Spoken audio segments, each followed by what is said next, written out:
For months, Ukraine has been pleading for more weapons, more air defense, and tougher sanctions on Russia. Now, President Volodymyr Zelenskyy is back in Washington, but this isn't just another diplomatic visit. It comes at a moment when Russia is intensifying missile attacks. Ukraine is running short of interceptor missiles, and the US Senate is preparing one of its toughest sanctions packages yet against Moscow. At the center of Zelenskyy's visit are 5 major objectives: winning more Patriot missile systems, locking in a massive Russia sanctions bill, strengthening a new US-Ukraine drone partnership, paying tribute to one of Kyiv's strongest allies in Washington, and making one final push before all 100 US senators. Here's why this visit could shape the next phase of the war.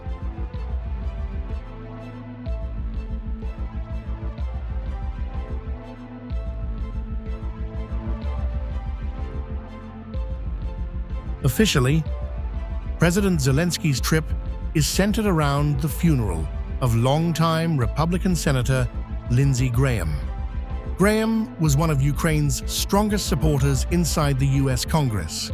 He visited Ukraine repeatedly throughout the war, met Ukrainian troops on the front lines, and became one of the loudest voices demanding tougher sanctions against Russia. His funeral has brought together world leaders, including President Donald Trump, Israeli Prime Minister Benjamin Netanyahu, and now Ukraine's President Volodymyr Zelenskyy. But behind the ceremony, this visit has become a high-stakes diplomatic mission.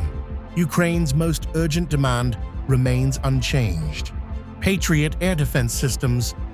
Russia has dramatically increased its use of ballistic missiles and long-range drones in recent weeks. Every major Ukrainian city, including Kyiv, has come under repeated attacks. Intercepting those missiles requires expensive Patriot interceptors, and Ukraine says it needs far more of them.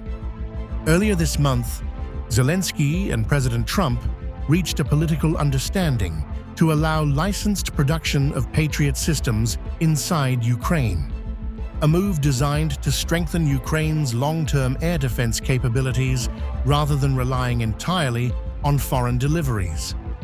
Now, Kyiv wants those political promises translated into actual production and immediate deliveries of additional interceptor missiles. About the fact that we'll give them the right to make Patriots. We'll show them how to do it. It's very complex, actually, but you'll figure out the complexity quickly. And we're talking about that, and the company that makes them, which is building now 4 plants, all of our companies will be able to do this in 2 to 3 months. If you order a Patriot, now you have to wait a long time for them. Same thing with Tomahawks. We have a lot of certain equipment, but they call it the elite equipment, and you don't need elite equipment necessarily for a war. But so one of the things we're going to be talking about is we're going to give a license to you to make Patriots. That's pretty cool, right? Military aid is only one part of Zelenskyy's agenda. The second objective is economic warfare. The US Senate is expected to begin considering a sweeping sanctions package targeting Russia's energy revenues, legislation that Lindsey Graham personally championed before his death. The bill would impose severe penalties on countries and companies purchasing Russian oil and gas, in an effort to cut off one of Moscow's biggest sources of war funding. Although the proposal has been revised during negotiations, it still represents one of the toughest sanctions efforts since the war began. Zelenskyy hopes his meetings on Capitol Hill will help maintain bipartisan support for the legislation and accelerate its passage. But perhaps the most interesting part of this visit is the future of drone warfare.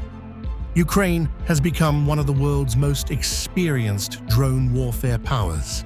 Its long-range drones are now striking deep inside Russian territory, destroying fuel depots, military factories, and strategic infrastructure.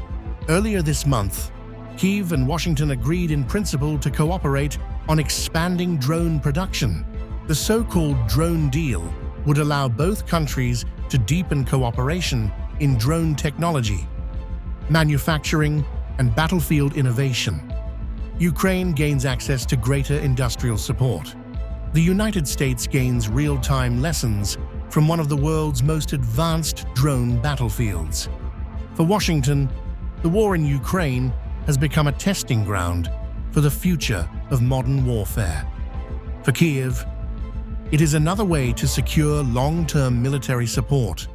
Well, we would buy their drones, and we make drones. We make great drones, but they have an ability to make a lot of them, which is, right, Marco, amazing that in a war situation they make them. They make them in basements. They make them wherever the hell you have a little shelter, even if you don't have shelter, I suspect, right? It's an amazing ability. Very few. Well, that's why I say with the Patriots, they would be able to do it. Most countries would not be able. They don't have the talent. You have very talented people.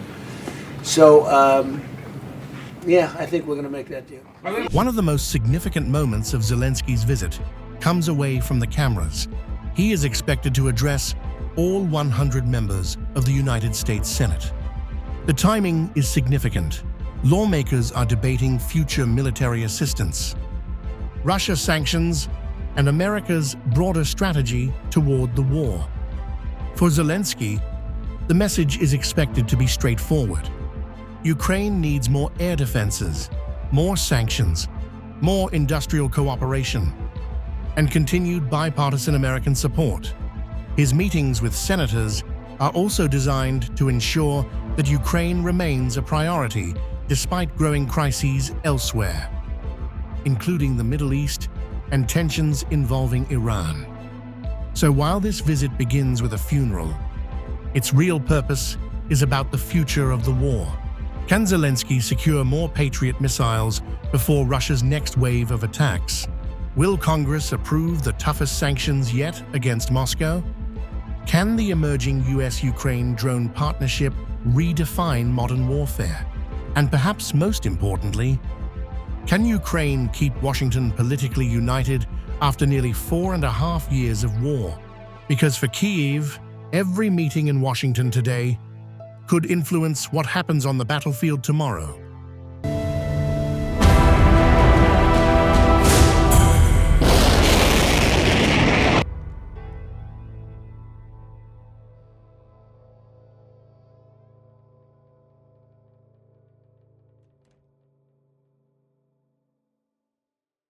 If you like this video, then like, share and subscribe to Mirror Now.